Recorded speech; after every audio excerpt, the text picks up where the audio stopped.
د شپې د عمر ډیر شي چې په خوږو یې ستا د خیال پوهه کړم. روښان یوسفزي صاحب ته بلنه ورکړم.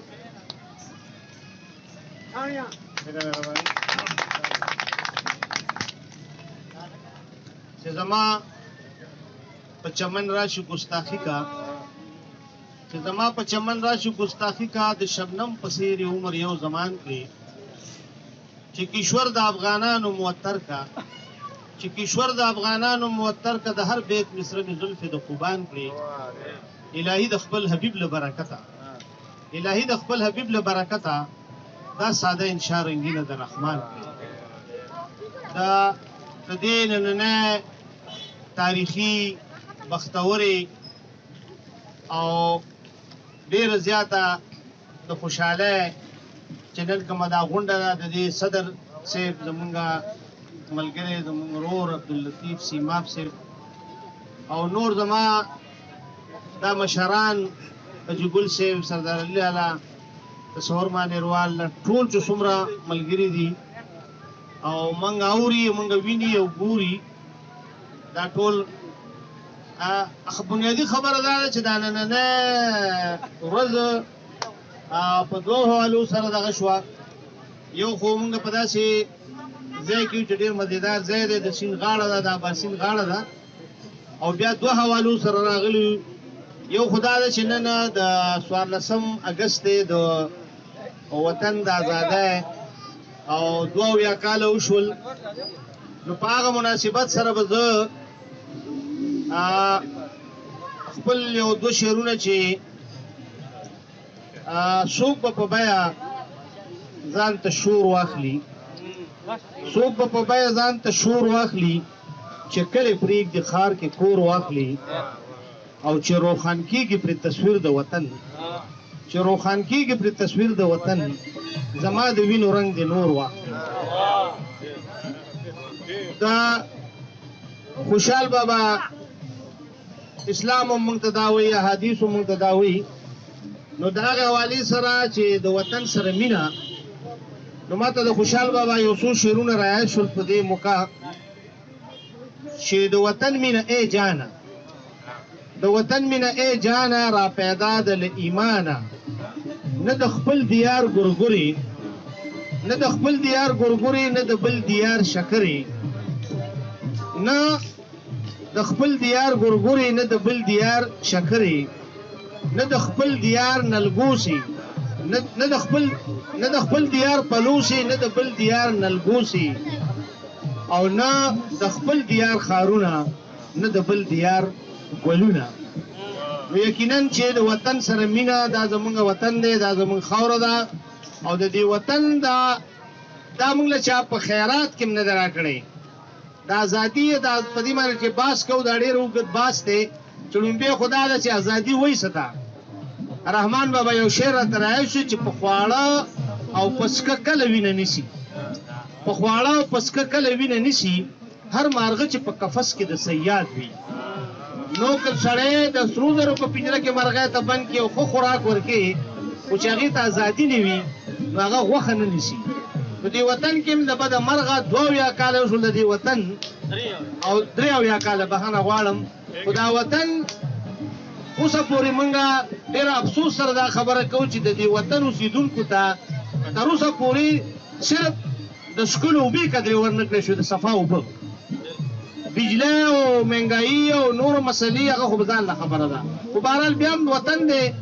نو د خوشحال بابا خبره چې د خوشحال د زړه خوښي نه شي بې سرایه، خپل وطن یې په هر چا باندې کشمیر کړه. نو زمونږ دغه وجه ده چې وطن سره دغه مینه او دغه به انشاءالله جاري وي، او خدای دې دا وطن آباد لري، او تر څو چې زمونږ نه کېږي، نو دا موږ چې څه کوو دا هم د دې وطن دپاره کوو، ځکه چې تن په وطن کې خوشحالېږي، چې وطن نه وي تن به څه خوشحاله شي نه.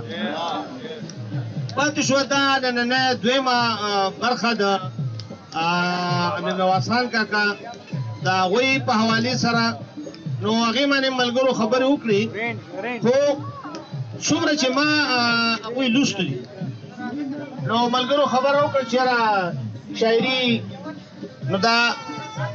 چونکې موږ د هغه یعنې داسې ناسته پاسته مو سره نه ده شوې، لیدلې مو نه دی، ځکه چې موږ اوس هغه عمره دغه نو خو دا ده چې که یو سړی څوک نه پېژني خو د ادب کې یا دغه کې موږ هملته ډېر خلک نه دي لیدلي موږ خوشحال بابا نه دی لیدلی موږ شیکسپیر نه دی لیدلی موږ ملټن نه دی لیدلی موږ رحمان بابا نه دی لیدلی موږ سعدي او فردوسي نه دی لیدلي خو موږ د هغوی د کلام په وجه باندې هغوی د هغوی هغه ځکه چې د هغوی کلام او پیغام داسې دی چې هغه په خپله یو پېژندګلو ده نو روږد سوال لیدل شه یا د هغوی د بل کتاب زه هغې کې ما یو څیز نوټ کړی و او ما د هغوی وراره ته هم دا خبره کړې وه عارف ورسره راغلی و چې د هغوی په شاعرۍ کې د تصوف او په تصوف کې بیا دا چې کوم زمونږ دوه نظریات دي غټه وحدت الوجود او وحدت الشهود نو د هغوی په شاعرۍ کې د دغه تصوف چې کوم دی د وحدت الوجود ډېر غالب رنګونه دي او هغه طرف نه ډېرې اشارې دي او د دې وجه دا ده چې دا د دې ثبوت دی چې امیر نواز خان د وحدت الوجود د هغه نظریې د هغه فلسفې سره تعلق لري چې هغه په بشر دوستۍ په انسان دوستۍ په محبت او لکه په روادارۍ باندې او په ورورولۍ باندې چې هغه یقین لري او صوفي چې کوم دا د مولا په نسبت باندې غوره په دې دی چې مولا کې کومه لکه ځینې مخصوص مولا چې یو ذهنیت دی هغه کې چې کومه تنګ نظري ده کومه انتها پسندي ده عدم رواداري ده دا پای په مقابل کې په صوفي کې نشته نو د امیر نواز خان په شاعرۍ کې د تصوف د دغه وحدت الوجود یو ډېر غالب رنګ دی او دا د دې خبرې ثبوت دی چې هغه په دې څیزونو باندې په رنګ او نسل او په دغه څیزونو باندې هغه یقین نه لرلو نو دا د هغې یو غټ ثبوت دی بهرحال په دې باندې خبرې ډېرې کېدی شي دا موضوع دا موقع انشاءالله چې ته بل وخت پیدا شي د دې موقع باندې به زه هم تاسو سره خپل څو شعرونه چې کوم داسې ما ته رایاد شي هغه څو دی دا سردار علي ملګري داسې قافیه استعمال کړه د دې ما ته هم یو څو شعرونه هغې حوالې سره رایاد کړل چې د دې وطن رسم رواج بدل دی د دې وطن رسم رواج بدل دی بادشاه زمونږ په سر تاج بدل دی او د پسرلی د ګل په تمه مشي د پسرلی د ګل په تمه مشي دا ځل د دې هوا مزاج بدل دی د پسرلی د ګل په تمه مشي دا ځل د دې هوا مزاج بدل دی او موږ د ظلم خلاف ځنې تړو زمونږ چل د احتجاج بدل دی موږ د ظلم خلاف ځنې تړو زمونږ چل د احتجاج بدل دی او چې د چا سر خوږیږي سر ترې لرې چې د چا سر خوږیږي سر ترې غوڅوي دلته دارو بدل علاج بدل دی زه نور څو دوه درې څلور شعرونه د ملګري د دغه راز په دغه ووم چې څنګه استاد خو بهرحال د ژوند د کور کلي د رنګ بوټې مو وسېځلو د ژوند د کور کلي د رنګ بوټې مو وسېځلو ډوډه مو ورکه کړه د بنګ بوټې مو وسېځلو او هغوی د شر تخم زما په خاوره نورو کرم هغوی د شر تخم زما په خاوره نورو کرم څوک چې دعوه کوي د جنگ بوټې مو وسېځلو او خدای در پسې کړه د خارو د توتیانو وزار خدای در پسې کړه د خارو د توتیانو وزار چې د انځر غوندې ملنګ بوټې مو وسېځلو خدای در پسې کړه د خارو د توتیانو وزار چې د انځر غوندې ملنګ بوټې مو وسېځلو او زمونږ د خلو او د خولو خوشبو به څنګه خوره شي زمونږ د خلو او د خولو خوشبو به څنګه خوره شي لاچي مو بس کړه د لونګ بوټې مو وسېځلو زمونږ د خلو او د خولو خوشبو به څنګه خوره شي لاچي مو بس کړه د لونګ بوټې مو وسېځلو او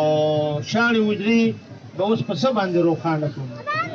شاړې وجرې به اوس په څه باندې روښانه کړو مونږ منګې مو مات کړلو د چنګ بوټې مو وسېځلو ډېره مهرباني ډېره مننه مشر